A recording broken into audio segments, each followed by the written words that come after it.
The ant and the grasshopper.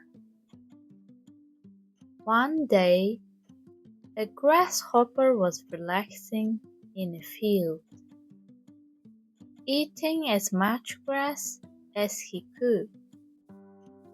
When his tummy was full, he began to play some music. He was having a great time in the sun.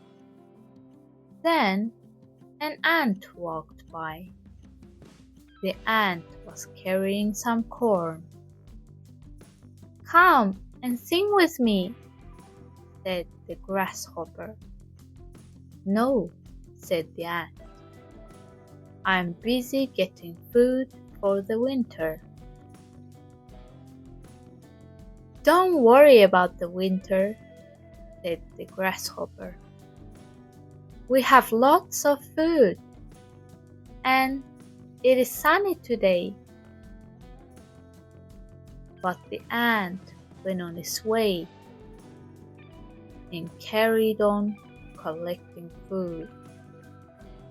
"What a silly ant," said the grasshopper. "He can worry about winter when it's winter." When winter came, the grasshopper had no food. The ant and his family had plenty to eat. "Please, can I have some of your food?" said the grasshopper.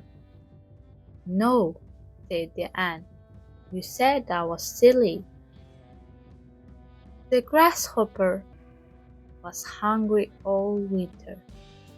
He learned a very hard lesson. Work hard today to get ready for tomorrow.